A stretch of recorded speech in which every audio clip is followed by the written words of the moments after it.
Sejam bem-vindos ao podcast do Jaime. Estamos no YouTube, Instagram e Facebook.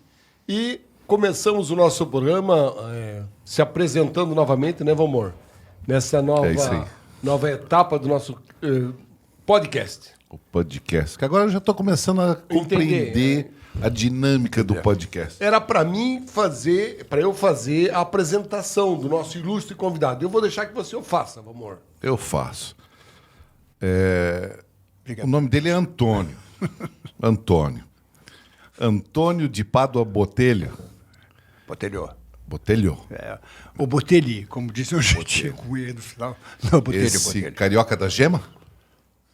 Sei lá, eu sou de Botafogo, né? Botafogo. Torcedor do Botafogo. Sou torcedor raiz, cara. Um dos grandes arquitetos de todo o Alto Vale, da região, e com enorme prazer a gente veio recebê-lo hoje aqui para ele contar um pouco das histórias. Mas, Valmor, antes que tu conclua, ele nasceu no Rio de Janeiro, sim, certo?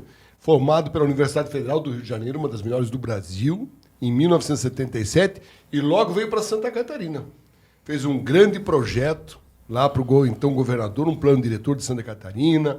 Ele desenvolveu o complexo alfandegário na fronteira com a Argentina, trabalhou na MAVE, trabalhou 2 anos para o prefeito Danilo Schmidt, em Rio do Sul. Eu acho que o melhor cargo de todos que ele ocupou foi de assessor arquitetônico da universidade. Foi ali que ele se apresentou para a comunidade. Eis aí o Botelho. Fala, Botelho. Boa noite a todos, né? É um prazer estar nesse podcast, né? Podcast, que a gente está tentando entender exatamente o que é, né? Mas, pô, beleza. Assim, é mais ou menos isso, né? Na realidade, eu sou um Botafogo raiz, porque eu nasci em Botafogo, torço pelo Botafogo e sobrevivo com o Botafogo e estou em momento de glória agora, né? Quer dizer, pô, sem dúvida. Efêmera, mas de qualquer maneira é um momento de glória. E isso aí, eu vim para Santa Catarina. Na realidade, eu não trabalhei no governador, não. Era o gabinete do vice-governador, e o primeiro plano diretor nos moldes atuais que foi feito em Santa Catarina, tá? Eu fui a cobaia, né? Eu fui o técnico contratado para ir para Dionísio Cerqueira para fazer a adequação da cidade a uma nova realidade que iria acontecer, que seria a implantação do complexo alfandegado, né? Que vinha a ser esse posto de aduana, de fronteira que já existe hoje, que hoje em dia até é um posto bastante renomado, né? Quer dizer, enfim, é uma fronteira que funciona, tá? E é isso aí. Depois, então, eu acabei vindo para Rio do Sul e aqui está desde quando? Vamos lá. Desde a primeira enchente, um pouquinho antes da primeira enchente.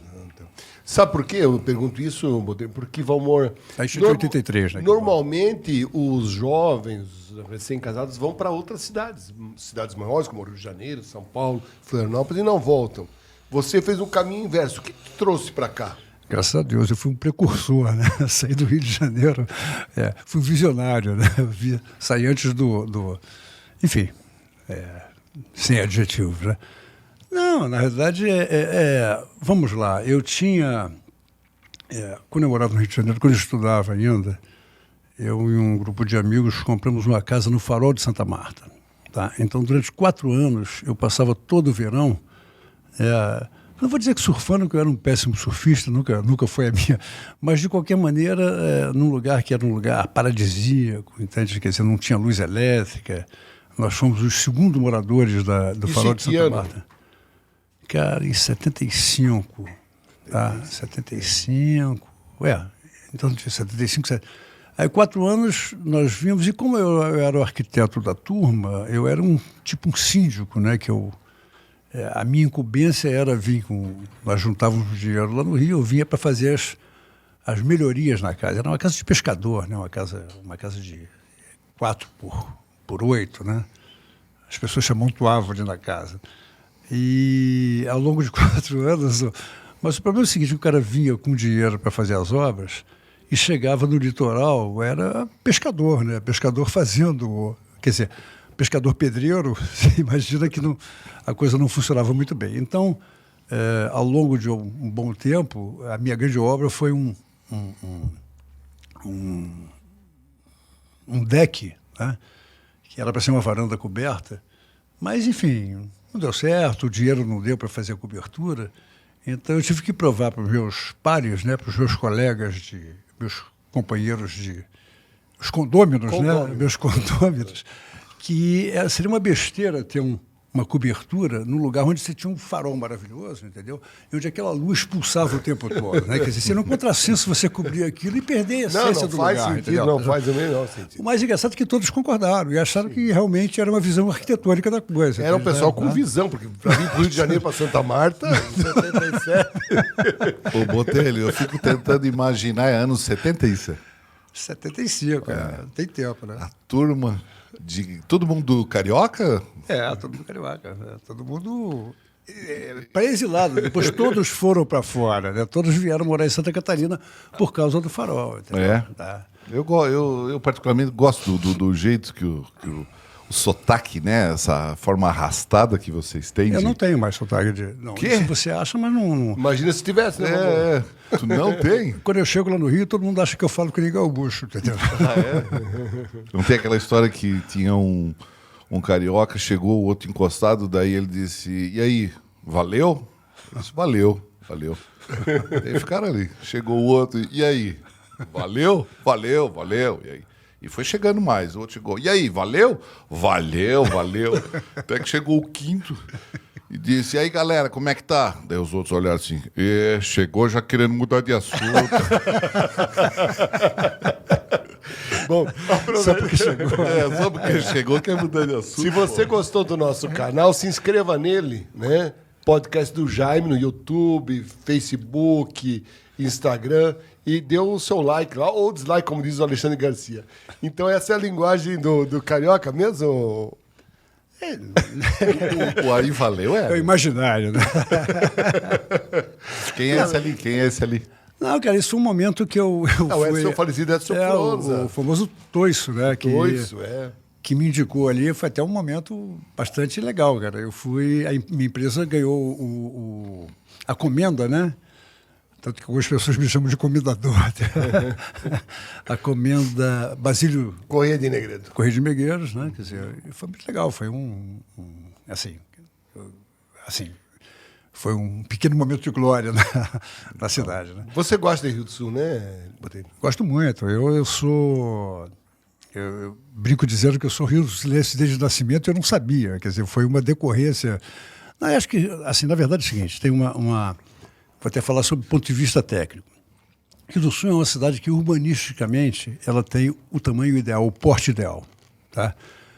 Tem uma brincadeira conceitual e urbanística que diz o seguinte, cidade boa, qualidade de vida é medida pela forma, pela facilidade que os seus filhos conseguem acessar ao colégio. Tá? Que isso envolve segurança, a tão famosa acessibilidade, né? Que é tão apregoada hoje em dia, né?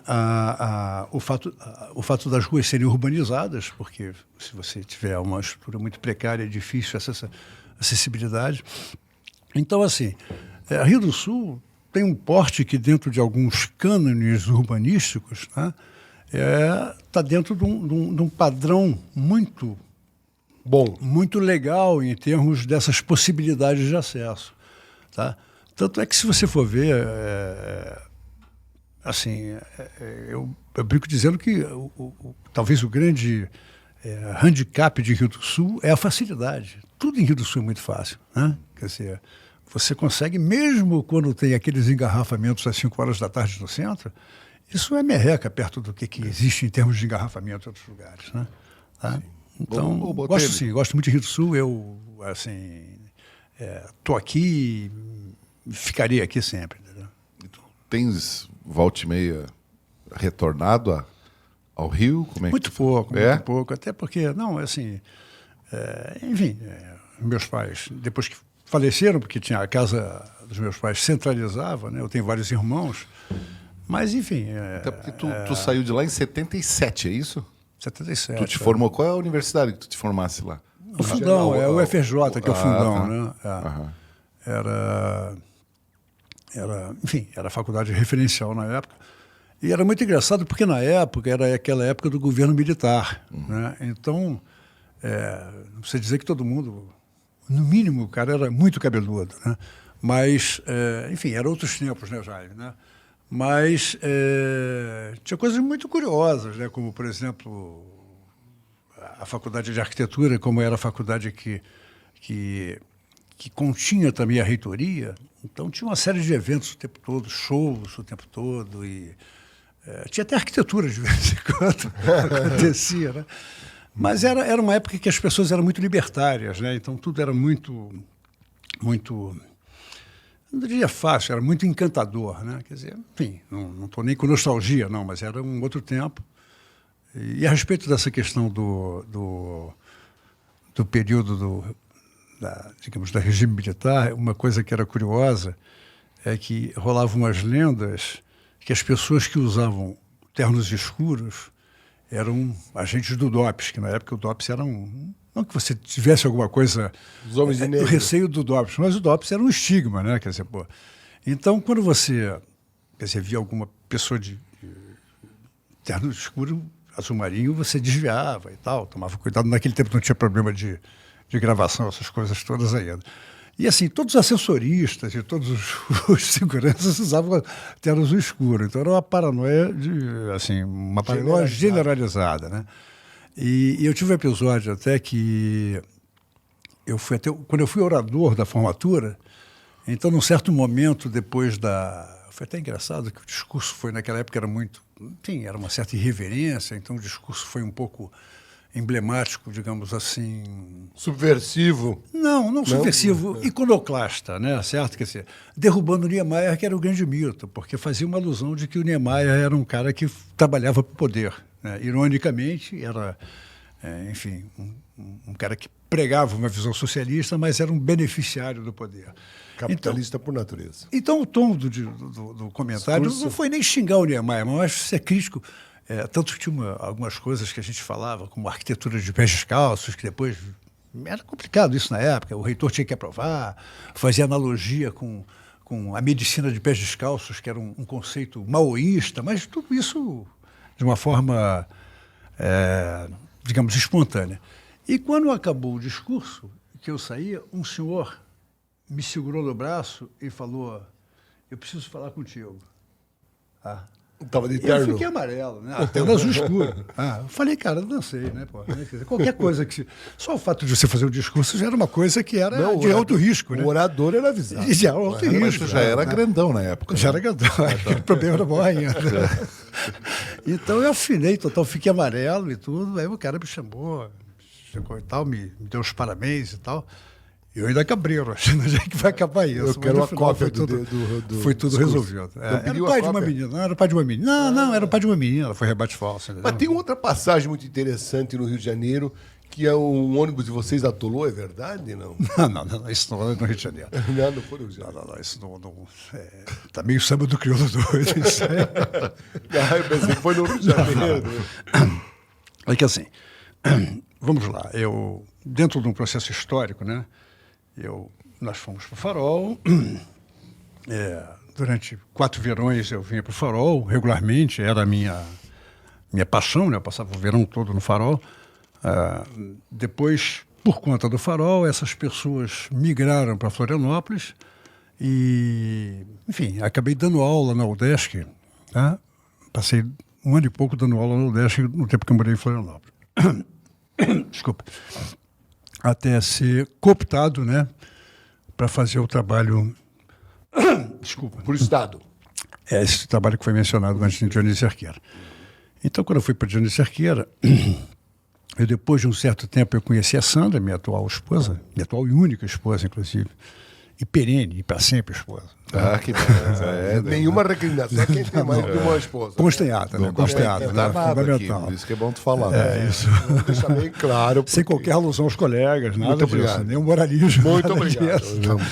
Mas, enfim.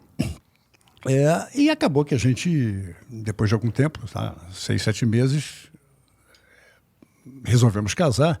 Mas tinha um problema operacional, né? Como é que ia casar? Poxa, a minha família, toda a minha base eleitoral estava em Florianópolis, estava no Rio, né? Quer dizer, então tinha que coincidir com um feriadão, né? Para poder viabilizar esse deslocamento.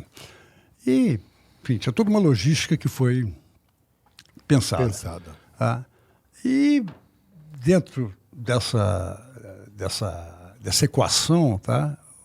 Digamos, os amigos do Rio e tal, chegaram à conclusão que para viabilizar a ida para Dionísio Cerqueira, naquela época eles localizaram ali no mapa, tá? Era o fim do mundo naquela época. Era um lugar bastante distante. Fim do mundo não, que a Sandra é de lá. Era um lugar bastante distante, né? Era um lugar ermo e interessante, fascinante, né? Fronteira, né? E, bem, então criou-se uma comissão ali, alugou-se um ônibus, né? Tá? Para viabilizar e para, enfim, para ter um numerário que viabilizasse a um custo legal o ônibus. Então aquilo, além, digamos, de parentes, alguns irmãos meus, colegas e tal, tiveram que ser complementados. Esse ônibus teve que ser complementado com algumas pessoas. Quer dizer, por exemplo, a mãe da namorada dos colegas, a prima de não sei das quantas e tudo. E para vender esse pacote de viagem, eles diziam que teria uma viagem para Dionísio Cerqueira, mas que o foco da viagem principal seria Foz do Iguaçu, para visitar a viagem. Porque senão, quem queria saber? Tinha gente que não sabia quem era eu para o casamento, né?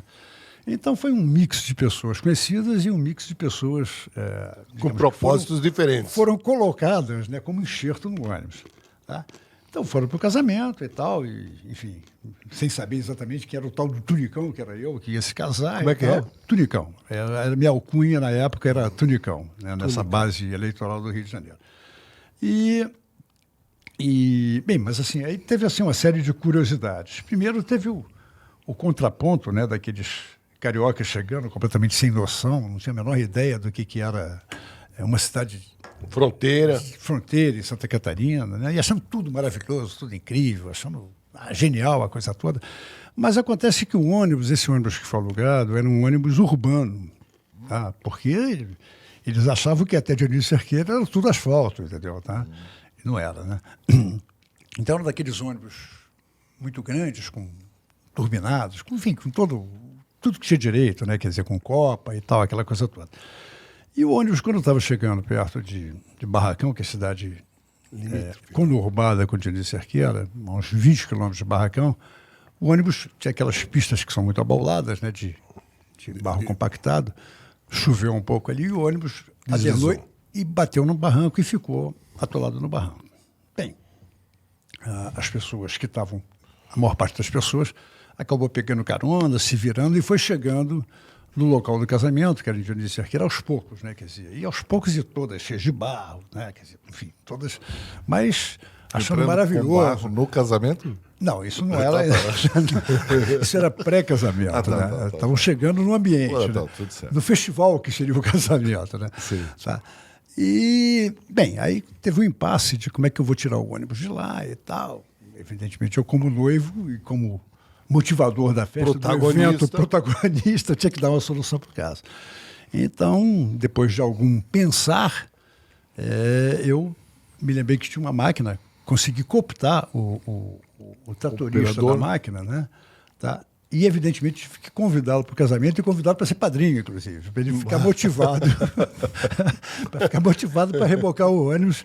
E foi um padrinho excelente, se comportou maravilhosamente, fez tudo que tinha direito como padrinho. E rebocou, entendeu? o carro. Rebocou o ônibus todo. E o ônibus vinha batendo, inclusive, nas laterais da estrada, o que depois deu um problema de 2 ou 3 anos ali para resolver a questão do seguro, né? Tá? E, enfim, chegaram todos salvos, entendeu? E na volta, o curioso, que na volta o casamento foi uma festa de italiano, então foi bombástico, né? Quer dizer, um negócio, o pai da família da Sandra é italiana. Então ela é de família italiana? Não sabia, não. Italiana. Então foi uma festa com tudo que tem direito, né? Quer dizer, salão de madeira. E os carioca, tudo faceiro no meio. Achando o máximo, aquilo era um negócio que... Pô, surreal. Absolutamente inusitado, entendeu? Surreal. E os locais também achando interessante, porque todo mundo estava gostando, a festa estava legal. Mas depois da festa, claro que o nego ficou... Passado. Passado. E todo mundo queria voltar para o Rio direto. E as pessoas que foram, né, na expectativa de ir para Foz do Iguaçu, entendeu? Fizeram uma rebelião, entendeu? Dizendo que não, eu paguei, tenho direito e tal, aquelas coisas todas. Então... o grupo acabou passando por Foz do Iguaçu numa passagem super rasante, entendeu? Só passaram a ponte e voltaram. Eu não sei se depois foram processados ou não, mas enfim. Naquele tempo não foi, mas com certeza hoje seria. Mas então eu brinco com a Sandra dizendo o seguinte, olha, o nosso casamento é duradouro porque ele é inesquecível, entendeu? Todos os presentes se lembram do evento, entendeu? O sofrimento da carne que foi o processo todo, né? Que legal. A gente não imagina o carioca andando de ônibus, assim, né?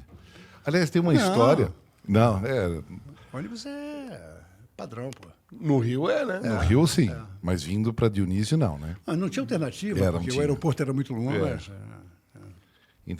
Esses dias eu vi uma história de que o carioca entrou no ônibus, acho que ele ia para Minas, e levou 3 porquinhos. Né? Levou 3 porquinhos. E ele chegou, entrou, daí o gozador estava dentro do ônibus na parte da frente, assim. Daí ele diz, daí carioca, vai dar uma passeada com os animais, aí diz, cara, os animais precisam. Eles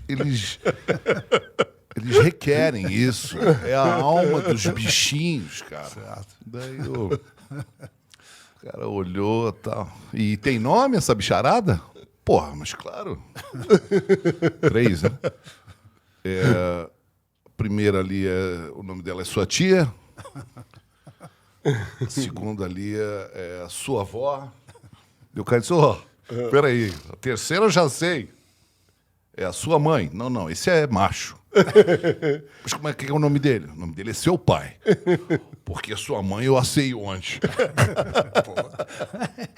Né? Assadinho. Mas eu me lembrei dessa. Socorro. Tu vai com frequência pro Rio? Não, eu ia muito, mas agora... Até porque tá difícil. Mas quem é que tá aí? Onde é que tá botando aí? Não, eu sou o que tá levantando a mão, ó. Mas não é possível. É avisando que sou eu. Mas tu era subversivo mesmo. Não era subversivo, não. Era... Olha o peito do cara, cheio de corrente, ali a foto do Che Guevara. É padrão. Era um padrão. Botelho, eu ia ter medo se tu tivesse assim. Che Guevara, homem do céu. Era um padrão, né? Esse é a tua turma Contemporâneos em Faculdade? Não. Esse foi um grupo que a gente ganhou um prêmio lá na faculdade. Foi um prêmio da Carrocerias... Nilson. Me esqueço agora. Não, Nilson não, Metropolitana, se não me engano. Não, esse foi de um clube naval em Angra dos Reis. Nós ganhamos um prêmio ali, essa equipe ali. Tá? E, enfim... Tu te reencontra normalmente com teus colegas de faculdade? Não. Pouco. Aqueles lá do Farol de Santa Marta? Não, aqueles nós somos. Basicamente, eles moram... Essa base ficou sendo em Florianópolis, né? Tá? Isso eu não sei se é concorrente, não é concorrente, que é histórico. É uma vez que teve, rolou uma entrevista com o Neri, né? Não, esse eu tenho contato permanente, fluente, né? Tá?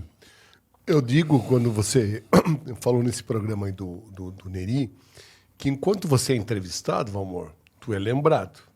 Mas quando tu começa a receber comendas em homenagem, bicho, já terminou o teu tempo aqui na Terra. Se prepara pro... Quem diz aí, simples é o que resulta da expressão máxima da beleza. É isso? Isso é um mantra de um certo tipo de conceito da arquitetura, que vamos, digamos assim, em termos de linguagem mais convencional, seria esse conceito do minimalismo, né? Tá? E que eu entendo isso como o caminho natural do aprimoramento, né? Tanto arquitetônico quanto em várias formas de expressão. Quer dizer, que você roda e acaba chegando na simplicidade, né? Você não parte da simplicidade, né? Tem aquela questão, se você parte da simplicidade é uma visão simplista. Se você chega na simplicidade é uma visão sábia, né? Tá? Entendi. Tá? Então, isso é uma frase que nós temos no escritório, porque ela, digamos, nos nutre, né? Mas é uma frase de quem? Sua mesmo? Uma frase... na verdade, é uma síntese, né, enfim, de uma série de frases, mas é uma frase que nós compomos no escritório para reger essa filosofia de atuação, entendeu? Tá vendo? Você tem bons projetos em Rio do Sul executados, né? Eu tô rodado que eu acredito que tenha. Vamos lá ver, esse aí onde é que foi? Não, isso é assim, digamos, você sabe que todo arquiteto faz, até para o Jaime, né, já trabalhamos juntos, né, já fizemos assim, mas enfim, você sempre tem aquela sensação de que pode mais do que o que você consegue oferecer para o cliente, né? Então, isso é minha casa. Minha casa que eu fiz dentro de um conceito, basicamente, daquela frase anterior, né? De chegar à simplicidade. Né? Então, é uma coisa que... É uma casa que eu ia fazer com estrutura metálica, depois acabei mudando para o É no sítio ou no centro aqui? Não, é no centro, ali no condomínio do Torres, tá? Perto da antiga Gabremer, né? Essa é uma foto meio antiga, mas, enfim, é um conceito... Já respeitando a questão das cheias. Das cheias, da aeração. Como é que se chama? Com pilastras? É isso? Pilotis. Pilotis. E assim, é o que eu chamo de sustentabilidade aplicada. Sim. Sustentabilidade é um conceito muito apregoado, né? Todo mundo fala disso, tá? Mas na prática a sustentabilidade são alguns conceitos arquitetônicos, tá? Quer dizer, alguns fundamentos arquitetônicos exercidos. A boa ventilação, a boa iluminação, a captação de água da chuva, tá? O controle da insolação, né? Então, enfim, aí eu botei em prática uma série de conceitos e dentro de uma apologia de fazer uma construção de baixo custo, porque eu acho que faz parte do conceito o bom não ser caro, né? O bom ter uma solução de custo-benefício, tá? Palavra-chave, né? É bem resolvida. Não sei se você participa, comunga o ponto de vista. Claro. O que tu lembra dentro da tua profissão, alguma situação cômica, engraçada? Chegasse a lembrar disso alguma? Tem várias. Por exemplo, quando eu vim aqui morar, né, havia uma dificuldade de entendimento de algumas terminologias, né? Então, eu me lembro que uma oportunidade, logo num dos primeiros projetos que eu fiz, a cliente fazia questão que os bidês da cama fossem muito bem definidos. E eu achei estranho aquilo, porque no nosso linguajar, bidê é aquela peça do banheiro, né? E ponderei com ela, que achei um pouco exótica, né? Mas... se era necessário. Não. Faço questão. Eu faço questão, os bidês têm que ser dessa maneira e tal. É óbvio que depois, rapidamente, desfez-se o mal entendido. Era para ser o criado mudo, não? Criado mudo, né? Um mesa de cabeceira, né? Quer dizer, as mesas laterais, né? Mas daquele... E tem outras terminologias também engraçadas, que é vaza, que era tanque, né? Tá? Tem algumas coisas, alguns vícios também de linguagem, que, por exemplo, é muito comum em obra se falar de fundamento, né? Minha casa não tem fundamento, quando o nome certo é fundação. Então, quando o pedreiro fala que aquela casa não tem fundamento, você imagina que conceitualmente ela está mal resolvida. E, na realidade, ela tem falta de apoio no chão, entendeu? Tá? E tem outras, quer dizer, tem outras situações assim curiosas, né? Me esqueço agora, não consigo me lembrar. O que é o vencedor anunciado? Isso foi uma casarão Schroeder lá de Londres, tá? O casarão... Já foi a sede até de uma boate, né? Um cafofo. Foi. Eu não peguei, mas eu sei que ela tinha um valor histórico, talvez pela boate. Mas assim, então houve num certo momento, nessa época, eu nem me lembro quando é que foi exatamente, acho que em torno dos anos 2000, 1900, bem, enfim. Foi feito um concurso ali entre os arquitetos para fazer uma solução arquitetônica que fosse compatível esteticamente com o casarão, ou seja, não desvirtuasse, até porque o casarão tinha um valor histórico significativo e tem até hoje, né? Então, foi promovido pela MAVE, eu botei porque isso foi, enfim, exatamente. Isso aí. Lindo esse casarão. Esse casarão é fantástico. Né? Não foi demolido ainda não, né? Não foi. E do lado, não sei se aparece aqui do lado, então foi feita essa construção. O cafofo ficava do lado ali, do direito ali. Mas ele é fantástico. Aliás, tem várias construções de efeito histórico aqui na região. Você gosta da preservação arquitetônica? Eu gosto, não é a minha expertise, tá? Mas eu, evidentemente, acompanho isso com o maior carinho e tento somar a esse processo, né? Mas o Frank, a Maristela são arquitetos que são mais envolvidos diretamente com essa causa, né? O Frank é abnegado. Alguma crítica aqui em Rio do Sul de alguma obra que tenha sido destruída? Eu prefiro passar essa questão, entendeu?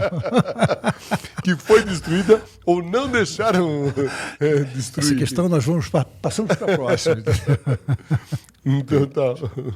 Tem mais fotos ali? Não, ele quer que nós conversamos agora. Você mostrou? Mostra o interior da casa ali, ó. Só para ver uma coisinha ali. Você consegue resgatar?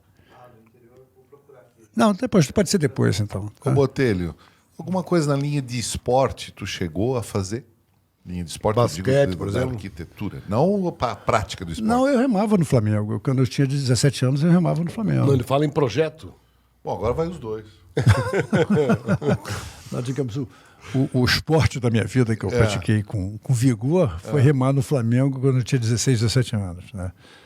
O que contribuiu muito para que eu passasse muito bem no vestibular, porque você tinha que ter uma rotina. Era muito rígido, né? Quer dizer, o treinamento. Né? Disciplinado. Disciplinado também, mas rígido no sentido de que era muito, muito forte, né? Era muito, muito pesado, né? Então aquilo, durante 6 meses, me fez com que eu chegasse cedo em casa e estudasse. Os caras chegavam às 7 horas, você acordava 4 horas da manhã. Chegava às 7 horas, 7h30, então tinha a manhã inteira disponível, né? E esses 6 meses me asseguraram a passada no vestibular. Continuou sempre gostando de água, né? Porque ali no Concórdia sempre via tu nadando, ou não era tu? Não, bem... Não. Pode ser que sim, pode ser que não. Pô, vai ter um sósia aí. Não, eu gosto de nadar, nadava muito fluentemente, depois eu parei um pouquinho porque eu tive alguns probleminhas musculares, por incrível que pareça, consequentes da natação, né? Já que a natação é até quase que contraditório, porque a natação é um esporte leve, né? Que você não... E um dos mais completos, né? É muito bom, porque você nadar você tem uma... Não tem um impacto. Não tem impacto, mas além de tudo, como é um processo, digamos, você vai e vem, é um processo repetitivo, você pensa, é quase que um processo de meditação. Eu achava muito interessante isso. Você nada e sua mente fica zerada, entendeu? Então você fica... É quase uma uma pré-meditação. Tu Um relaxamento absoluto. Foi nadador lá no Rio. Não, Claro nadador não, remador. Remador, perdão. Remador. E nunca pensou em trazer isso para Rio do Sul, em águas fluviais? Sim, nós fizemos uma vez, né? Até foi um plano que eu acho até hoje muito legal teu. Eu fui o teu representante em Blumenau, né? Eu e o Maurício. Conta um pouco dessa história que eu Essa história foi muito legal. Você talvez nem se lembre, né? Mas foi feita uma garagem de barcos, né? Quer dizer, mas você naquela época estava obcecado, não diria, mas estava bem entusiasmado, né? Com a possibilidade de se praticar remo no Rio. O que era possível, apesar do Rio ter umas baixadas e tal. Então eu tive em Blumenau falando... Bem, enfim, tem um clube lá, né? Tem um clube, mas eu falei fui eu e o Maurício. O Maurício era um parceiro... Maurício dos caiaques. Isso. Então o Maurício tinha uma atracadouro de caiaques, onde a gente regularmente usava os caiaques ali. Então o Maurício foi me acompanhando. Eu me esqueço agora, Schneider, se eu não me engano. Era o treinador lá de Blumenau, que ficou entusiasmado, ele gostou da ideia. Ele até nos subsidiou em relação a algumas coisas, né? Isso, se eu não me engano, naquele momento virou um galpão potencializável para barcos. Depois não me lembro muito bem por que a ideia não evoluiu. Mas é pena, porque eu acho que... E você sabe que até a propósito disso, eu acho que você não... Mas é viável em Rio do Sul, não é? Deixa eu te falar uma coisinha que é bem interessante que nós estamos envolvidos agora, tá? Há algum tempo atrás, o Werner Hennig, figura folclórica e peculiar. Tá? Mas o Werner Hennig insistia muito, tá, a respeito de uma beira-rio em Rio do Sul. A beira-rio. Todos nós já pensamos nisso, sabe aquelas ideias, quer dizer, tem ideias que são ideias recorrentes. Que aparecem em campanha em campanha. Não são ideias originais, são ideias apenas que estão sempre recorrendo, latentes. Né? Mas que, por outro lado, elas são tão recorrentes e não acontecem. Por quê? Né? Então isso acabou virando um grupo de pessoas, assim, de várias matizes que se encontraram em algumas reuniões para discutir. E a pergunta era, por que Rio do Sul não tem o beira-rio? Quer dizer, poxa, Por quê? Porque ambientalmente tem dificuldades, porque juridicamente é complicada. Tudo é complicado, né, hoje em dia, né? Mas, enfim, foi muito legal, porque isso acabou virando Isso foi absorvido pelo Codesul. Repara só. Então, vamos lá. O Werner levantou a peteca, tá? Eu incorporei aquela ideia, né? Quer dizer, aquele mantra de por que nós não temos uma beira-rio. Apresentei para outras pessoas que incorporaram a ideia também, e essas pessoas levaram isso. Uma beira-rio não necessariamente para tráfego de veículos, né? Vamos lá. Aí, justamente, então, e essas pessoas amplificaram a ideia e, de uma forma muito legal, o Codesul, entendeu? Tá?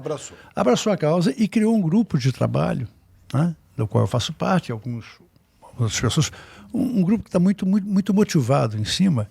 E, curiosamente, ao longo, nós estamos aqui há uns 2, 3 meses trabalhando, já fizemos uma pesquisa em vários locais, né, quer dizer, então, a função do grupo não é criar o projeto da beira-rio, é assim, digamos, é apontar as possibilidades e as potencialidades. Fomentar. E criar, digamos, tentar esboçar um plano para que depois aquilo possa ser, enfim, ampliado, né, operacionalizado. Mas, ao longo dessa trajetória, nós nos defrontamos com a situação que, quando se falava beira-rio, isso dava ideia de umas avenidas sobre o rio, né, para o tráfego de carros, que não era de forma nenhuma a ideia, e é uma ideia incompatível. Essa possibilidade é descartável, né? Sem dúvida. Então, assim, aí nós mudamos a denominação de, ao invés de beira-rio, quer dizer, passamos a redenominá-la como Parques dos Rios. Ou linear. Não, nós fugimos do Parque Linear, vou te dizer até por quê. Porque nós tivemos uma série de estudos de caso, tá? E Parque Linear é um certo padrão, tá? Mas o Parque Linear pressupõe a continuidade, tá? E nós imaginamos, pelo menos nós estamos esboçando a ideia, né? Eu estou falando em nome do grupo, mas acredito que isso traduza, né? Nós imaginamos que isso possa surgir em vários pontos e que depois, gradativamente, eles vão se integrando. Está me entendendo? Quer dizer, essa linearidade seria talvez o final do processo um belo dia. Mas, assim, está sendo muito bacana, porque, por exemplo, nós já tivemos relatos de casos em Jaraguá do Sul. Em Jaraguá do Sul teve foi muito bem sucedido isso, mas tinha uma conotação de funcionar como um subleito do rio. Era uma área que era alagável, tá?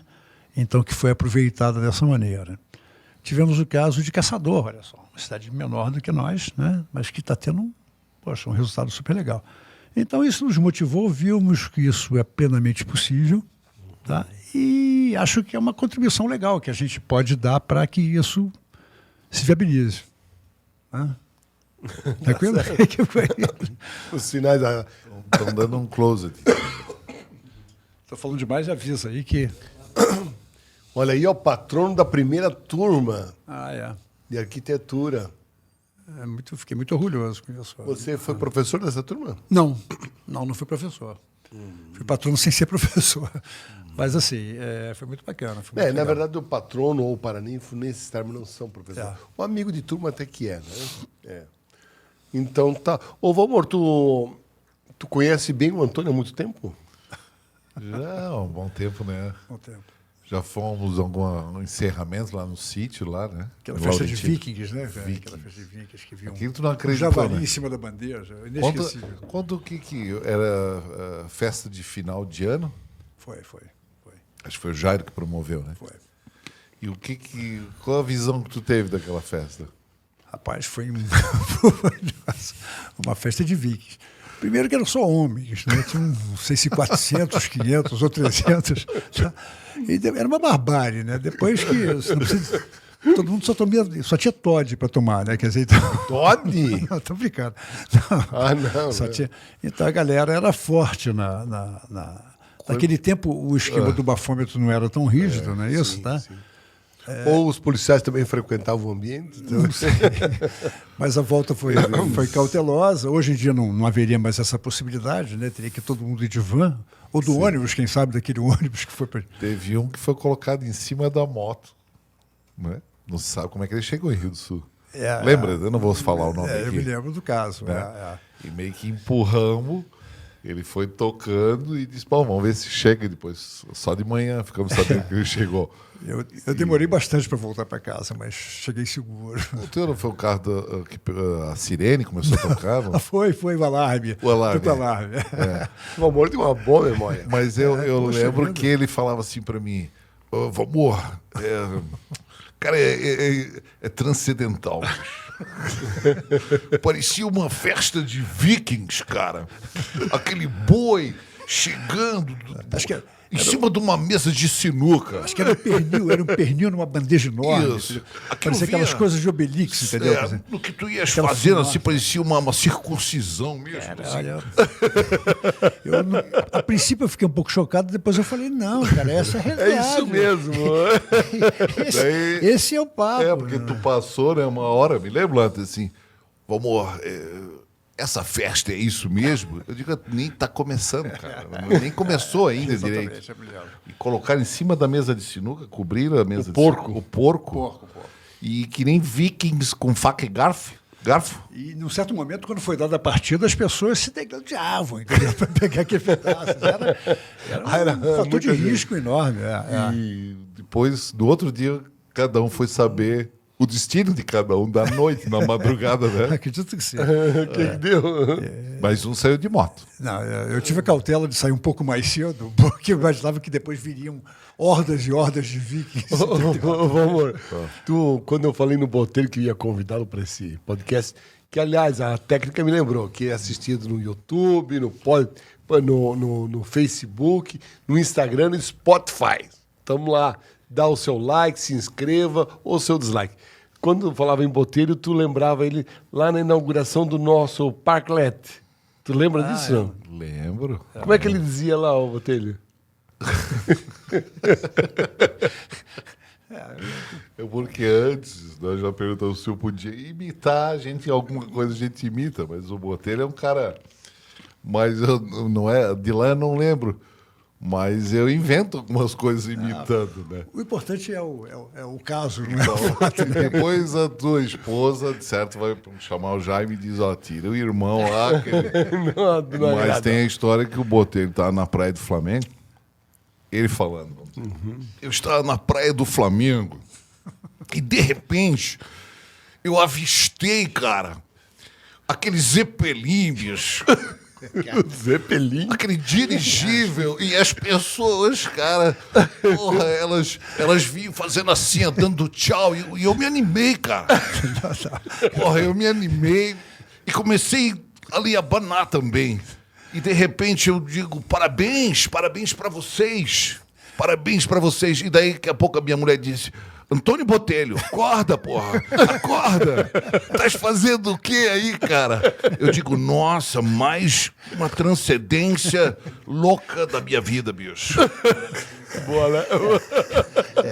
Eu fico muito satisfeito de poder ser retratado dessa maneira. Dessa Só maneira. É imitado quem é uma celebridade. E acho muito engraçado, quer dizer, soltou o microfone aqui?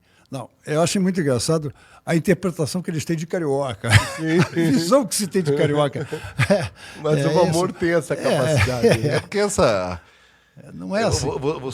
Vocês dizem que o catarinense canta, né? Mas vocês no S é característico. Estávamos e avistamos. Porra, o X, vocês quase fazem um prato de comida para falar o X ali, cara. E é legal, é bacana escutar o carioca falar. Eu acho engraçado que tinha um tempo que... É que nem índio, mais ou menos, né? Que o carioca era um padrão nacional. Agora, carioca é uma raridade, é quase que uma preciosidade. É que nem todo dia era dia de índio, né? Tinha um tempo que todo dia era dia digamos, de um certo padrão carioca. Agora é uma peculiaridade, né? Mas, enfim, eu acho que hoje em dia o mundo é tão plural que as pessoas, quer dizer, o cara de Goiânia fala que nem carioca, enfim, é uma miscelânea de sotaques. O carioca é carioca, o gaúcho é gaúcho, o nordestino é nordestino, na minha visão. Mas isso é uma coisa engraçada que isso uma vez, acho que foi até numa obra, o cara chegou e falou assim, cara, descobri, né, Botelho? Descobri. Tu é gaúcho, né, cara? Eu falei, pô, mas tu descobriu, cara? Aí não, né? O cara tava fora, né? Ele tava nos parados de Santa Marta, esse cara. Tá louco. Descobriu que era gaúcho? Cara, mas assim, o cara falou assim com carinho, entendeu? Quer dizer, como se tivesse pensado há algum tempo, né? Deve ser refletido muito sobre isso. Teve outro episódio também curioso de obra. Acho que a obra é um barato. A obra é muito legal porque... Você se lembra da tua obra, né? A obra tem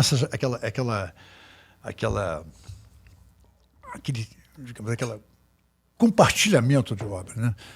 Então, uma vez, eu não me lembro onde é que eu falei sobre alguma coisa, alguma entrevista, em algum lugar, e o pedreiro, que não me esqueço agora quem era, chegou e falou: pô, Botelho, olha, cara, minha mulher adora quando você fala. Eu falei, mas ela entende que eu falo nada. Mas ela acha legal como você fala. Tudo bem. Então a mensagem foi dada. Isso me fez lembrar que nas festas de quinta-feira no sítio, com meu irmão, o Vigold Enge, ali do... Sim, irmão do Fred, né? O Fred mesmo, irmão do Vigo. O Fred era vivo e eu estava numa campanha lá e tal, e aí o Jairo me disse: Jairo, faz um discurso aí com meus amigos e tal, pedindo voto. Eu fiz um discurso eloquente e tal, aquela coisa toda.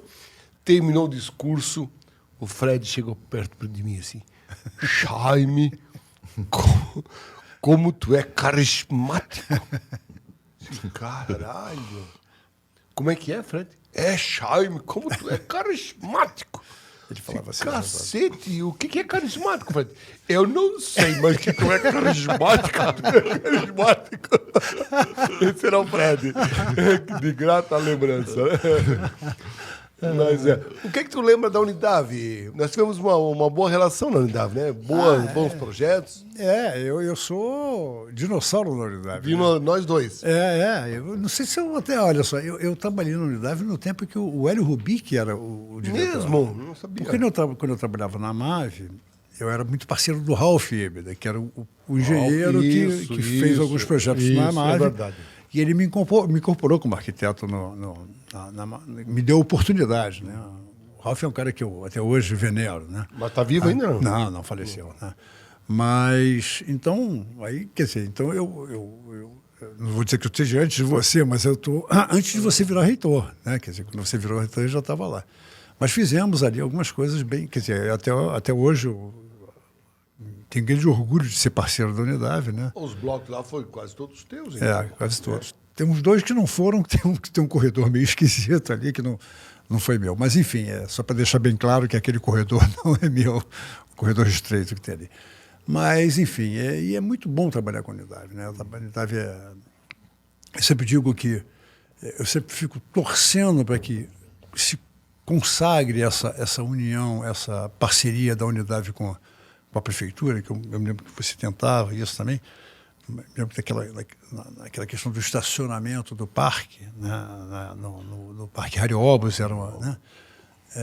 Mas, enfim, porque a Unidav o poder público é muito difícil, né, em termos operacionais, é muito pesado, é muito engessado, burocracia, uma série de medidas que restringem riscos de desvio de dinheiro e tal.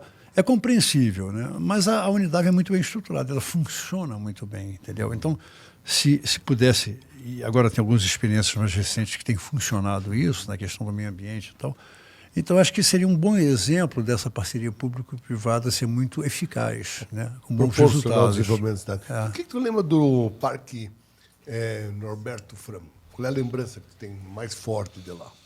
Tu trabalhou lá também, Não, né? Aquela ideia do subsolo, né? Aquela ideia do subsolo é um negócio que é muito interessante, quer dizer, deixar as estruturas, as fundações, não os fundamentos, né? As fundações aparecendo, elas foram removido o barro, né? Que as preenchia, né? Então ficou outro dia chamaram aquilo de catacumba, né? Catacumba, mas ficou um subsolo reaproveitado, né? Inclusive foi feito um jogo de iluminação interessante. Hoje em dia ela teve, enfim, o conceito original dela era ser um restaurante, né? Se lembra? Isso. Depois ela foi adequada, enfim, é natural. Os espaços vão se adequando, né, com o passar do tempo. Mas isso foi muito legal, né? Eu me lembro também que, num certo momento, teve um apogeu daquele espaço, houve aquela... É pena não existir mais, eu acho que foi, digamos, defenestrado por conta daquela última enchente, mas que era aquele circuito daquele deck que era o Mirante do Rio, né? Era muito bacana. Mirante, tá? E me lembro também que houve, Ali, na verdade, era o projeto piloto da Beira Rio, né? Do Parque Linear, que eu sempre imaginei. Digamos, seria um fomentador, não é isso? Tá? Nós hoje em dia também, quer dizer, mas assim, é uma pena que ele enfim, não vigorou, né? Não vigorou. Mas era um belo... Se foi a enchente que levou, um pouco foi destruído, derrubado. Não sei, acho que, mas o grande... Mas tinha o Mirante ali na ponta. Tinha o Mirante, era muito bacana.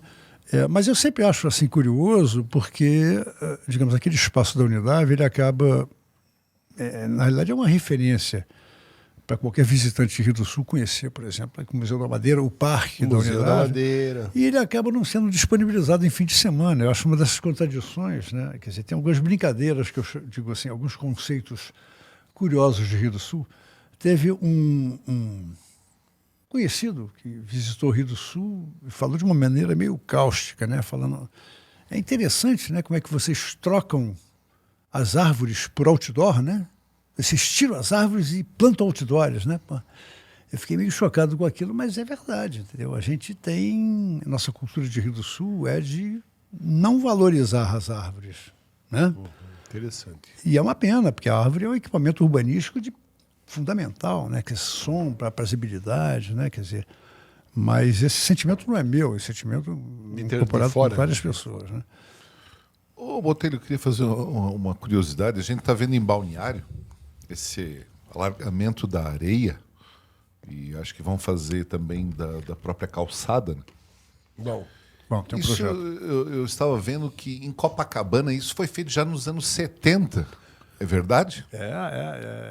Eu me lembro de Copacabana, a forma anterior. Não, Copacabana e o Aterro do Flamengo. Ah, também? Para quem você conhece o Rio, você se lembra? Mais ou menos. O Aterro do Flamengo é belíssimo, é uma beira-mar extensíssima, né? Eu digo porque o aterro é mais patente esse alargamento do que na Praia de Copacabana. A Praia de Copacabana, tudo bem, foi alargada, o que era uma pista simples virou 4 pistas, a faixa de areia também aumentou. Foi muito bem sucedido, não é isso? Quer dizer, em Florianópolis também, a Bahia Sul, né? Sem praia, mas de qualquer maneira foi. Então tem várias experiências de aterro que funcionaram muito bem. O que me chamou a atenção foi pelo tempo, né? Quase 50 anos atrás. Curiosamente, eu recebi uma postagem agora, semana passada, reportando, e olha só que curioso, aquilo, o deslocamento da areia, a areia era sugada... Da draga. Da draga, ela não era do mar, ela vinha por canais subterrâneos às vias carroçáveis, aos leitos de passagem de carros. Eu não sabia disso, não me lembrava disso. Não, e achei em super Copacabana. Essa de Copacabana da década de 60. Mas olha só que interessante. Quer dizer, a técnica que se tinha, que era mais rudimentar. Mas eu digo o seguinte, a impressão que se tem em relação aos métodos construtivos é que quanto mais antigo mais se tinha tempo de pensar e mais bem feito eram as coisas, né? Quer dizer, ironicamente, né? As construções gregas, né? Bem, qualquer construção antiga, você imagina as pirâmides egípcias, o tempo que se levava para fazer aquilo e o tempo de concepção daquilo, né? Dava tempo para mudar e adequar e tudo mais. Pensar legal, né? Claro que você tinha uma mobilização de força de trabalho humano muito grande, você tinha outras condições. Mas eu achei muito interessante que eu desconhecia isso. Inclusive, até comentei com algumas pessoas conhecidas, também ninguém se lembrava muito bem disso. Mas olha só, a draga era feita da Baía de Guanabara, levando areia para a Praia de Copacabana, tá? Pelo via subsolo, pelo subterrâneo da via pública, né? Tá? Interessante, né? Quer dizer, a draga de Camboriú é uma draga a céu aberto, né? Quer dizer, ela transporta pelo mar, né?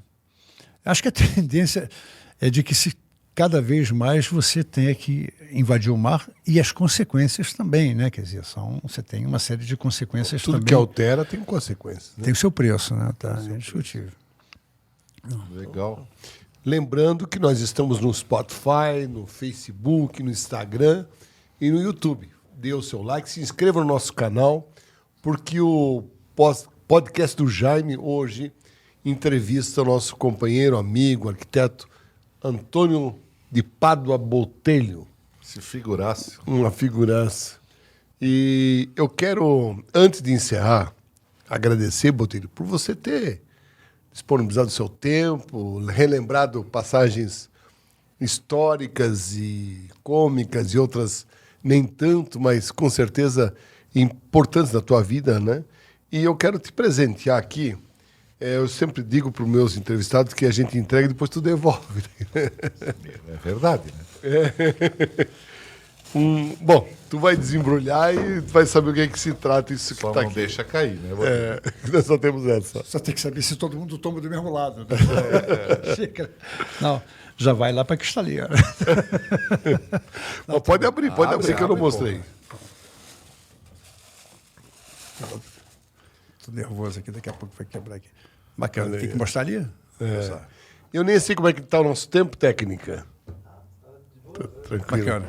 Olha aí, Passou. mais uma vez eu quero agradecer ao meu irmão, o Valmor, que... Contraponto, né? Contraponto. A gente vem aí para Ele dá ajudar. o ritmo, dá o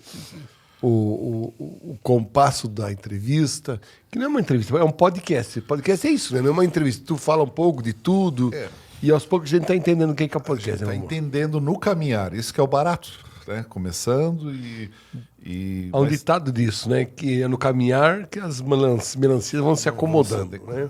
E o legal é que Com está sacode. aparecendo muita gente bacana aí, né, já? Muito. E o Botelho é essa pessoa, uma dessas uma pessoas, dessas pessoas. ilustres, né? Profissional, respeitado, vale dizer, respeitadíssimo, né? Que orgulha todos os profissionais dessa área, tanto da arquitetura como da engenharia. E não é um momento de render homenagem, porque sempre isso é um momento para a terceira idade, né? Mas é um momento de reconhecimento pelo profissional, pela pessoa amiga que você é, Botelho. Muito obrigado por ter vindo aqui. Eu que agradeço a oportunidade. Eu digo o seguinte, eu acho que as coisas podem ser sérias brincando também, né? O sério não tem que ter a conotação de seriedade, de empombação, né? E eu quero só constar em ata ali que aquela interpretação que ele tem de mim no aterro do Flamengo, entendeu? Não é verdade. Isso ele É um pouco pior. ele está achando que eu sou Raul Seixas, não é isso, entendeu? Tá. Mas tudo bem, valeu É como... que me veio na mente. Não, ótimo. Mas Só quero atenuar um pouco. eu quis fazer como se nós estivéssemos naquela festa lá dos vikings. Você teve a sensibilidade de depois dizer que era um sonho, entendeu? Era um Então resolveu o sonho. problema Peço também. desculpas à esposa pela brincadeira, pelas brincadeiras que eu me referi aos cariocas, que eu tenho maior estima e maior admiração. Aliás, a nossa gratidão à tua esposa por ter fornecido algumas informações e fotos relembrando do teu passado. Ah, legal. Eu agradeço. Eu queria também, assim, relevar, né, não só a minha esposa, quanto os meus filhos, que assim, o meu grande orgulho, eu tenho uma brincadeira conceitual também, que eu digo o seguinte, materialmente, os meus, enfim, eu sou pouco ligado em relação a esse tipo de coisa, mas eu tenho grande orgulho de ter 3 filhos, alguns são até contemporâneos aos teus filhos, né, que são muito, digamos, muito cabeça, né? Quer dizer, que a Milena, eu não quero ser pai coruja, nem quero ser fusivo com isso, mas eu tenho muito orgulho dos filhos que eu tenho, com o perfil que eles têm, certeza. e, inclusive são todos muito diferentes entre si, né? Tá? Sim. E a minha mulher que me aguenta isso há tanto tempo, entendeu? Bodas de sei lá quantos tempos e tal, e, enfim. Também quem casou naquela condição, né? Tinha que ser. Para a tem que ser eternidade. perene, Pra tem que ser eternidade. perene, né? Obrigado. Parabéns pela Obrigado a família. vocês, Legal. então. Grande abraço. Obrigado à técnica aí. Valeu.